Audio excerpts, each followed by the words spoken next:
My name is Sarah, and for 20 years, I poured my life into Sterling Innovations, a mid-sized tech company nestled in the heart of Kansas City. I joined straight out of college, a bright-eyed graduate eager to make my mark, and I found a home there, a sense of purpose that went beyond a paycheck. It was more than just a job, it was my professional family. I started in an entry-level position, meticulously organizing data and assisting senior engineers. Over the decades, I climbed the ladder steadily, not spectacularly, but with consistent dedication. My role as head of archival systems was crucial, a quiet but vital cog in the company's operational machinery, ensuring every piece of historical data was perfectly preserved and accessible. My colleagues often joked that I knew where every single digital skeleton was buried within Sterling. It was true. I had built the entire archival infrastructure from the ground up, implementing systems that predated most of the current software. My knowledge was encyclopedic, a living database of Sterling's past projects, client histories, and proprietary algorithms. I was 58 years old, and my pension, a comfortable sum that represented 2 decades of unwavering loyalty, was just 1 week away. I had plans: a small cottage by a lake, more time for my passion for gardening, and perhaps even some volunteer work. The future felt tangible, a well-deserved reward for years of quiet, diligent service. The company had always prided itself on its inclusive culture, a legacy built by its founder, Mr. Sterling himself. He fostered an environment where merit and hard work were truly valued, regardless of background. His retirement, a year prior, had left a void, but we all hoped his spirit would endure. I remember the warmth of the office on those early Kansas City mornings, the smell of fresh coffee, and the familiar hum of computers. It was a place where I felt respected, where my contributions, though often behind the scenes, were acknowledged and appreciated. This stability was a comfort, a constant in a world that often felt unpredictable. My colleagues were more than just coworkers, they were friends. We celebrated birthdays, mourned losses, and supported each other through life's ups and downs. This sense of community was a significant part of why I stayed for so long, why I dedicated so much of myself to Sterling Innovations. The thought of retirement brought a bittersweet feeling. I was excited for the next chapter, but also a little sad to leave the place that had shaped so much of my adult life. Still, the promise of financial security and personal freedom was a powerful motivator, pushing me towards that final, anticipated week. My pension was not just a financial package. It was a symbol of my commitment, a testament to my 2 decades of unwavering service. It represented the culmination of years of early mornings and late nights, of problem-solving and meticulous attention to detail.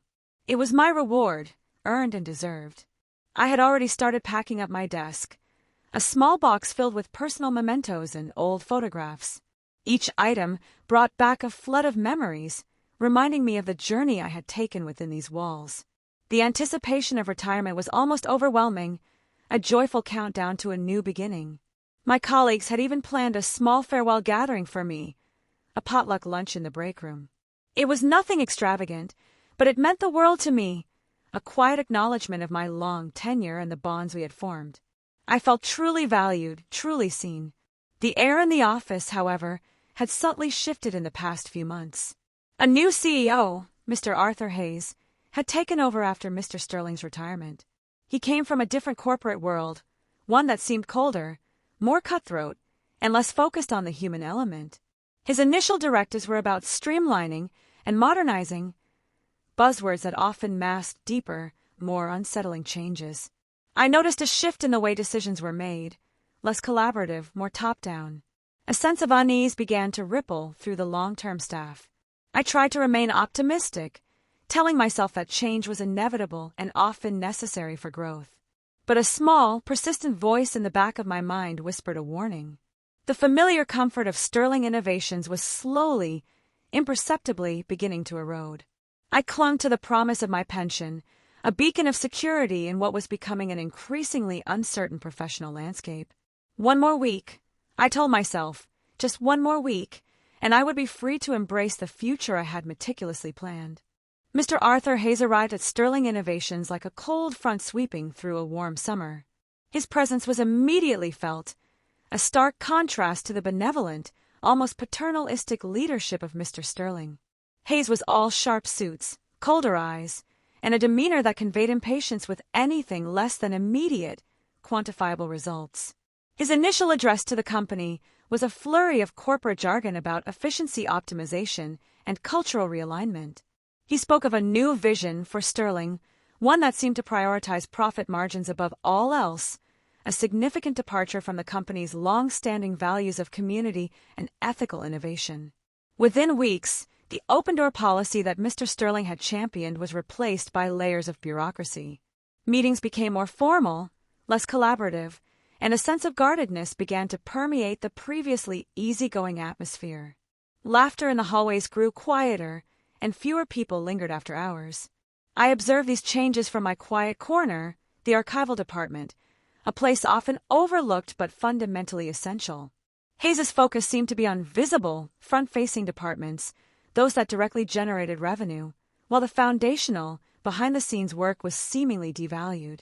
He brought in a new team of young, ambitious executives, all mirroring his sharp, detached professionalism. They spoke a different language, one of aggressive market penetration and disruptive strategies, concepts that felt alien to the steady, reliable growth Sterling had always pursued. Whispers of layoffs began to circulate, initially dismissed as rumors, but soon becoming a palpable fear. Long-term employees, many of whom had given decades to the company, started to look over their shoulders, their sense of security eroding with each passing day. I noticed a particular pattern in Hayes's interactions. He seemed to favor a certain type of employee, young, male, and often from a similar background to his own. There was an unspoken preference, a subtle but undeniable bias in who was promoted, who received praise, and whose ideas were truly heard. The company's diversity initiatives, once a point of pride, seemed to quietly fade into the background. Training sessions on unconscious bias were no longer mandatory, and the vibrant multicultural events that used to fill our calendars simply stopped being organized. The inclusive spirit was slowly being suffocated. I saw colleagues, particularly those from minority backgrounds or older employees, being subtly sidelined. Their contributions were minimized, their suggestions ignored, and their opportunities for advancement seemed to vanish. It was a gradual, insidious process, hard to pinpoint but impossible to deny. My own interactions with Mr. Hayes were minimal, mostly polite nods in the hallway. He seemed to view my department as a necessary but unexciting cost center, a relic of the old ways. I tried to explain the critical nature of our archives, but his eyes would glaze over, clearly uninterested in anything that wasn't directly tied to immediate profit. A new performance review system was implemented, one that felt less about genuine development and more about finding reasons to justify dismissals. The metrics were vague, subjective, and seemed designed to penalize those who didn't fit Hayes's narrow definition of a modern employee. The once vibrant break room, a hub of casual conversation and camaraderie, became quiet and sterile. People ate lunch at their desks, afraid to be seen as unproductive or to engage in anything that wasn't directly work-related. The joy had seeped out of the workplace. I began to feel a growing sense of dread each morning as I drove to work. The familiar comfort was gone, replaced by an underlying tension. My 2 decades of loyalty felt less like an asset and more like a liability in this new, unforgiving environment. Still, I was so close to my pension. Just a few more months, then weeks. I told myself to keep my head down, to do my job flawlessly, and to avoid any confrontation. My goal was clear: cross the finish line, secure my future, and then escape this increasingly toxic atmosphere. The chill of this new era was undeniable, a stark reminder that even the most stable foundations could crumble under the weight of prejudiced leadership. I just prayed I could hold on long enough to get out before the entire structure collapsed. The subtle shifts under Mr. Hayes's leadership soon coalesced into an unspoken code, a set of unwritten rules that dictated who truly belonged and who was merely tolerated. It wasn't overtly stated, but the message was clear. If you didn't fit a certain mold, your days at Sterling Innovations were numbered. I noticed how certain employees, particularly those with diverse backgrounds or long tenures, were consistently excluded from key meetings or projects. Their emails would go unanswered, their ideas dismissed with a wave of a hand, while the younger, predominantly white male hires were given preferential treatment and opportunities. One instance stands out vividly. A brilliant young black engineer, Marcus, who had developed an innovative algorithm, was praised for his work, but then his project was quietly reassigned to a new, less experienced team member who happened to be a friend of Mr. Hayes's new executive team. Marcus's frustration was palpable. Another time, during a company-wide town hall, an older female manager asked a pointed question about the lack of diversity in recent promotions. Mr. Hayes deflected with vague answers about meritocracy and best fit, but his dismissive tone spoke volumes, silencing any further queries. The office humor also changed, becoming less inclusive and more exclusive. Jokes about the good old days, or how things used to be, were often met with cold stares, creating a divide between the long-term staff and the new guard. It felt like walking on eggshells, constantly censoring myself. I saw the toll it took on my colleagues. Some became withdrawn, their usual enthusiasm replaced by quiet resignation. Others started actively looking for new jobs, their loyalty to Sterling shattered by the blatant disregard for their contributions and their worth. My own department, the archives, felt increasingly isolated. Mr. Hayes seemed to view our meticulous work as an unnecessary expense, a relic of a bygone era. He even suggested outsourcing our entire function, a move that would have decimated years of my dedicated work and institutional knowledge. I tried to explain the critical importance of our historical data, how it underpinned every major decision and innovation Sterling had ever made. I presented detailed reports, demonstrating the value we provided, but my efforts were met with polite but firm indifference. The new executives, fresh out of business school, seemed to believe that only new ideas held value. They dismissed the past as irrelevant, failing to understand that true innovation often builds upon a strong foundation of historical knowledge and data, something I had spent 2 decades curating. I began to feel a profound sense of disrespect, not just for myself, but for the entire legacy of Sterling Innovations. The company I had loved and helped build was being systematically dismantled, its heart and soul slowly being stripped away by a leader who valued only superficial metrics. My approaching pension became an even more urgent goal. I just needed to survive this hostile environment for a few more days to secure the future I had worked so hard for. I kept my head down, focusing on my tasks, trying to be invisible to the new regime. The emotional toll, however, was immense. The constant tension, the unspoken discrimination, the feeling of being devalued after 2 decades of dedication weighed heavily on me. I found myself losing sleep, replaying conversations, and feeling a pervasive sense of anxiety. I started documenting everything, the subtle slights, the discriminatory comments I overheard, the instances of unfair treatment towards my colleagues. It was a quiet act of defiance, a way to channel my frustration into something tangible, even if I didn't know what I would do with it. This unspoken code of discrimination was a chilling reminder that even in a seemingly progressive society, prejudice could fester and thrive, disguised as business decisions or cultural shifts. It was a betrayal of everything Sterling Innovations once stood for. I just had to hold on. 1 more week. That was the mantra I repeated to myself, a desperate plea for endurance in the face of such profound injustice. My future depended on it. As my pension week drew agonizingly close, the unspoken code of discrimination suddenly turned into an unjust spotlight, shining directly on me.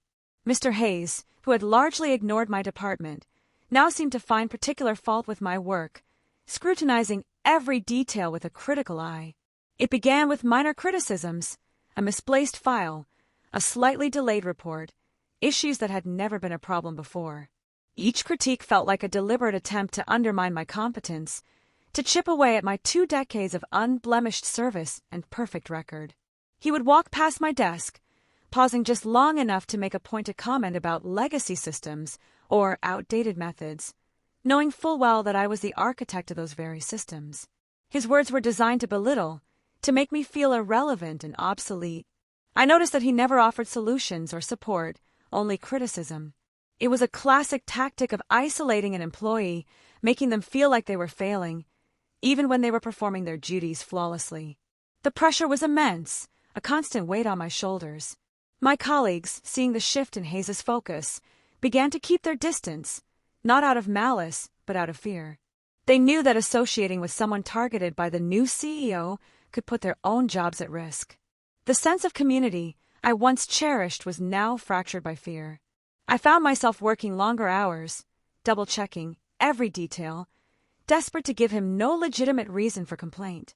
My meticulous nature, once an asset, now felt like a burden as I tried to anticipate every possible criticism and preemptively address it. The irony was not lost on me.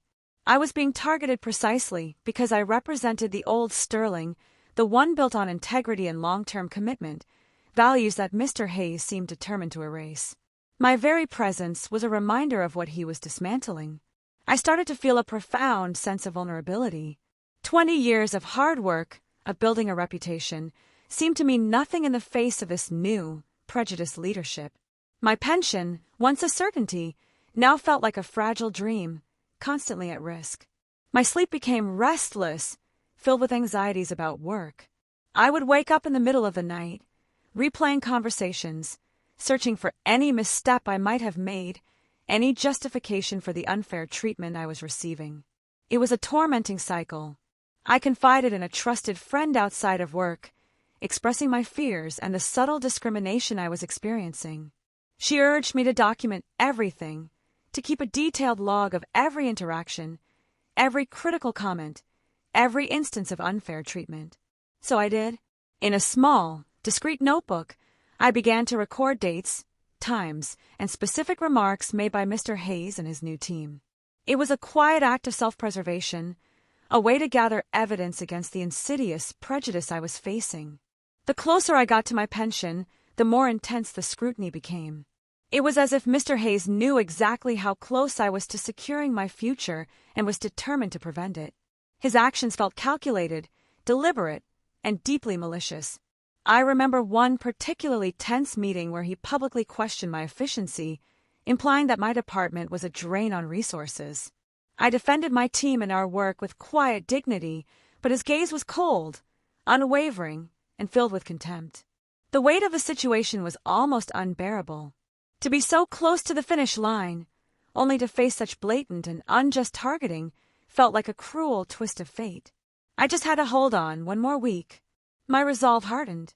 I would not let him break me. I would not let him steal my pension. I had worked too hard for too long to surrender now. The fight was far from over. The email arrived at 4:57 p.m. on a Tuesday, exactly 1 week before my pension was due to vest. The subject line was chillingly formal: meeting request, Sarah Jenkins.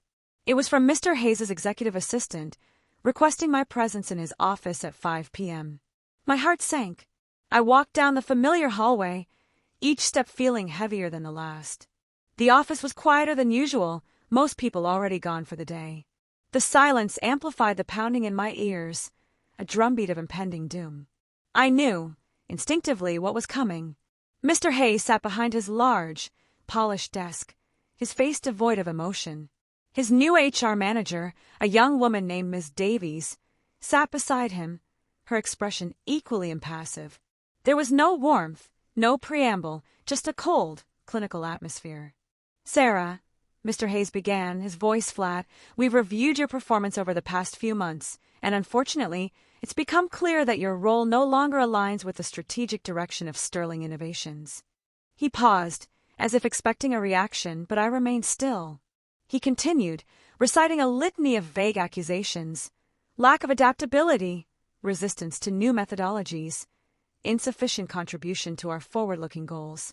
Each phrase felt like a carefully constructed lie, designed to justify an unjust decision. Ms. Davies then slid a document across the table. "This is your termination letter, effective immediately," she stated, her voice robotic. "Your final paycheck will include any accrued vacation time. Your access to company systems will be revoked at 5:30 p.m. I stared at the letter, the words blurring before my eyes. "Effective immediately," I finally managed to say, my voice a strained whisper. 1 week before my pension. The unfairness of it all was a physical blow, a sharp pain in my chest. Mr. Hayes leaned forward slightly, his eyes cold. "Your pension requires you to be an active employee on the vesting date, Sarah. As of this moment, you are not. This decision is final."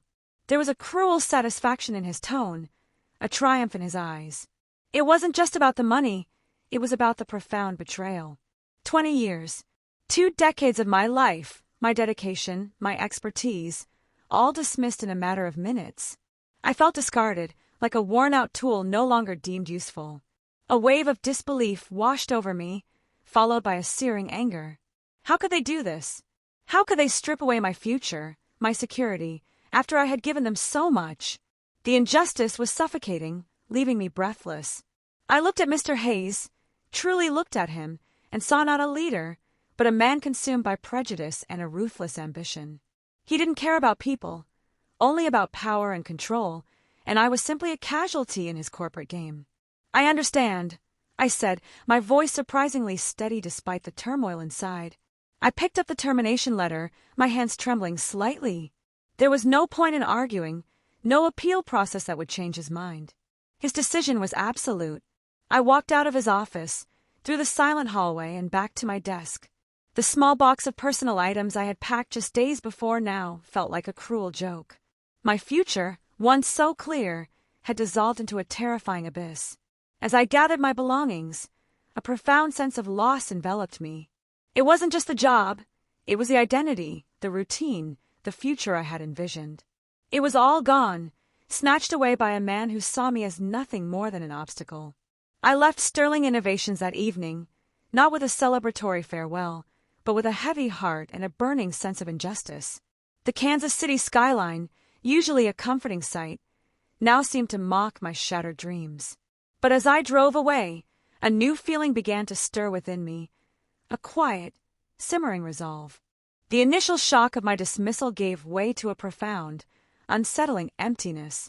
I spent the next few days in a haze, the reality of losing my pension and my career of 2 decades sinking in with brutal clarity.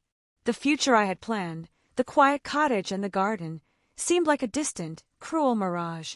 My mind replayed the cold, dismissive words of Mr. Hayes. Your role no longer aligns with the strategic direction. It was a thinly veiled excuse, a corporate euphemism for, we don't want you here anymore because you don't fit our prejudice mold. The injustice burned within me. But amidst the despair, a different emotion began to surface, a quiet, simmering rage. It wasn't a destructive anger, but a focused, determined one. They had taken everything from me, but they hadn't taken my knowledge, my experience, or my understanding of Sterling Innovations. I remembered the little notebook, filled with meticulous details of Mr. Hayes's discriminatory actions and the subtle undermining of long-term employees. It was a record of his prejudice, a chronicle of the dismantling of Sterling's true values. But that alone wouldn't be enough. My mind drifted back to my 20 years in the archival department. I had built the systems, cataloged every piece of data, and knew the digital landscape of Sterling Innovations better than anyone. I knew where all the skeletons were buried, as my colleagues used to joke. And then a thought sparked, a tiny ember in the darkness. It wasn't just about the public records or the official documents. It was about the unofficial ones, the hidden pathways, the forgotten corners of the company's digital history that only I, the architect of the archives, truly understood.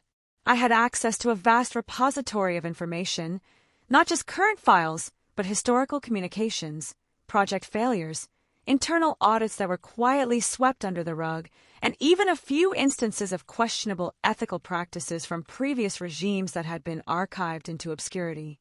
Mr. Hayes and his new team, in their haste to modernize and discard the old ways, had completely underestimated the value and the vulnerability of the archival systems I had built. They saw it as a dusty old library, not a meticulously cataloged arsenal. My pension was gone, but my integrity remained. My years of loyalty had been repaid with betrayal, but my knowledge, my deep, intimate understanding of Sterling's digital infrastructure, was an unseen weapon they didn't even know existed. The twist began to form in my mind. It wouldn't be a conventional lawsuit, which would be long, draining, and potentially unsuccessful against a powerful corporation. No, my approach would be far more surgical, far more impactful, and entirely unexpected. I began to formulate a plan, leveraging my unique position and the deep knowledge I had accumulated over 2 decades. It wasn't about revenge, not truly. It was about justice, about exposing the truth, and about ensuring that no one else suffered the same fate I had. The feeling of helplessness began to recede, replaced by a surge of quiet determination. They had underestimated me, dismissed me as an aging, unadaptable employee. They had no idea what I was capable of, what I knew. My long tenure, once seen as a weakness by Mr. Hayes, was now my greatest strength. It had given me unparalleled access, an intimate understanding of the company's deepest secrets, and the foresight to anticipate their vulnerabilities. The pension was lost, but something far more valuable was within my grasp, the power to expose the truth. My 2 decades at Sterling Innovations had not been in vain. They had simply been a long, quiet preparation for this very moment. The unseen weapon was ready, and Mr. Arthur Hayes, in his arrogance and prejudice, had just handed me the key to unlock it. The game was about to change, and he wouldn't even see it coming. With a newfound clarity, I began to execute my plan. It wasn't about grand gestures or public confrontations. It was about a quiet, methodical unraveling, leveraging my intimate knowledge of Sterling Innovations' digital infrastructure. My first move was to secure my personal digital footprint. I created new, encrypted accounts, ensuring no trace of my activities could be linked back to the company's systems or my old digital life. My 2 decades in IT had taught me the importance of digital hygiene, a skill that now became my shield. My primary target was not Sterling Innovations as a whole, but Mr. Hayes and his inner circle. I knew where their personal, less secure communications were often stored, the shortcuts they took, the less than official channels they used to discuss sensitive matters. I started by meticulously cross-referencing my personal log of discriminatory incidents with internal communications I had archived years ago. It was astonishing how many patterns emerged, how many subtle biases had been present in the company's history, quietly suppressed by Mr. Sterling. I then focused on Mr. Hayes' strategic direction. He had made several bold, high-risk investments, pushing the company into ventures that were ethically questionable and financially precarious. I had archived the initial risk assessments, which clearly warned against these very moves. My 20 years had also given me a deep understanding of Sterling's client base and their sensitivities. I knew which clients valued ethical conduct, which ones had clauses in their contracts about diversity, and which ones would react strongly to any hint of corporate malfeasance. The twist was not to expose everything at once, but to release information strategically in a way that would cause maximum disruption and expose the true nature of Hayes' leadership. It was a slow drip designed to erode trust and reveal the rot from within. I began by anonymously leaking carefully selected, redacted internal documents to a few key industry journalists known for their investigative reporting. These documents hinted at financial irregularities and a significant shift away from Sterling's long-standing ethical guidelines. The initial reports were subtle, just whispers in the industry news, but they were enough to plant seeds of doubt. Mr. Hayes, preoccupied with his modernization efforts, dismissed them as disgruntled former employees or baseless rumors. He had no idea the source was me. Next, I targeted the company's internal network, not to cause damage, but to highlight vulnerabilities. I sent anonymous, encrypted reports to the IT department detailing critical security flaws that Mr. Hayes' cost-cutting measures had created. This forced Sterling to allocate resources to fix these issues, diverting funds from Hayes' pet projects and exposing his negligence. He was furious, but couldn't pinpoint the source, only knowing that his efficient systems were suddenly proving costly. I also used my knowledge of the archival system to subtly misplace or corrupt certain non-critical but strategically important files related to Mr. Hayes' most controversial projects. Nothing that would halt operations, but enough to cause confusion and delays. The quiet unraveling continued. Each action was small, almost imperceptible on its own, but cumulatively, they began to create a chaotic environment for Hayes and his team. Deadlines were missed, budgets were strained, and internal trust plummeted. I watched from a distance, no longer an employee, but a ghost in the machine, orchestrating the chaos. The satisfaction wasn't in destruction, but in the precise, surgical exposure of a leader who had abused his power and betrayed the trust of his employees. My 2 decades of building and understanding Sterling's digital backbone were now being used to expose its weakest points. Mr. Hayes, in his arrogance, had left the most powerful weapon in the hands of the very person he had so cruelly discarded. The company was slowly beginning to buckle under the weight of its own internal inconsistencies and the subtle, relentless pressure I was applying. The seeds of doubt I had planted were beginning to sprout, and the harvest would be bitter for Mr. Hayes. The quiet unraveling was almost complete. It was time for the final, most impactful move, the one that would truly turn the tables and expose the full extent of his prejudice and incompetence. The surprise was just around the corner. The final act of my plan was meticulously timed, coinciding with Sterling Innovation's annual shareholder meeting. This was Mr. Hayes's moment to shine, to present his new vision, and justify his controversial decisions to the company's investors. He expected a triumph. Instead, a series of anonymous, encrypted emails landed in the inboxes of every major shareholder, board member, and key industry journalist just hours before the meeting. These emails contained irrefutable evidence of Mr. Hayes's discriminatory practices. Attached were redacted but damning internal communications, showing his explicit bias against older employees and minority groups. There were also detailed reports of his financially reckless decisions, complete with the original risk assessments I had meticulously archived, proving he had knowingly ignored warnings. The emails also included a comprehensive overview of the security vulnerabilities I had identified, demonstrating how his cost-cutting measures had left Sterling's proprietary data exposed. It was a full, undeniable picture of his incompetence and prejudice. The meeting began with a palpable tension.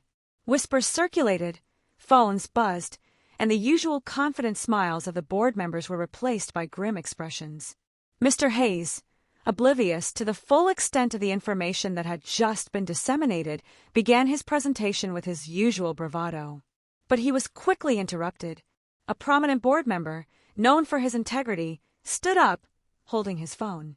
"Mr. Hayes," he stated, his voice firm, "can you explain these documents that have just been sent to us? They paint a very different picture of your leadership." The room erupted. Shareholders demanded answers. Journalists began furiously typing, and Mr. Hayes's face drained of color as he realized the depth of the crisis. His carefully constructed facade of competence and control crumbled before their very eyes. The surprise was absolute. He had no idea how this information had surfaced, how his carefully guarded secrets had been exposed. He stammered, tried to deny, but the evidence was too overwhelming, too meticulously detailed to refute. The board immediately called for an emergency session, and within hours, Mr. Arthur Hayes was placed on administrative leave, pending a full investigation. The news spread like wildfire through the company and the industry, a stunning fall from grace. I watched it all unfold from my quiet home in Kansas City, a profound sense of vindication washing over me. It wasn't about revenge, it was about justice. It was about exposing the truth and ensuring that a prejudiced leader could no longer harm the company I had once loved. My phone rang. It was a former colleague, someone I had mentored for years. "Sarah," she said, her voice filled with awe, "they're saying it was an inside job, someone who knew everything." Was it you?" I simply smiled. The investigation that followed confirmed everything I had exposed. Mr. Hayes was formally terminated, and the company, reeling from the scandal, began a painful but necessary process of rebuilding, recommitting to its original values of diversity and inclusion. My pension, which had been cruelly snatched away, was quietly reinstated, along with a formal apology from the interim CEO. They recognized the injustice, and more importantly, they recognized the invaluable contribution I had made, both in my 2 decades of service and in exposing the truth. I didn't return to Sterling Innovations. My journey had taken a different path, one of quiet empowerment. I used my reinstated pension and my newfound freedom to establish a small consulting firm, specializing in ethical data management and corporate transparency. My life now is authentically mine. I have my quiet cottage, my garden, and the deep satisfaction of knowing that I stood up for what was right. My story became a quiet legend in the industry, a testament to the power of unseen knowledge and the strength of a woman underestimated. My new racist leader thought he had sacked me into oblivion 1 week before my pension. But what he truly did was awaken a dormant force, a quiet architect who knew every secret, every vulnerability. He thought he was ending my career. He was actually igniting my true purpose.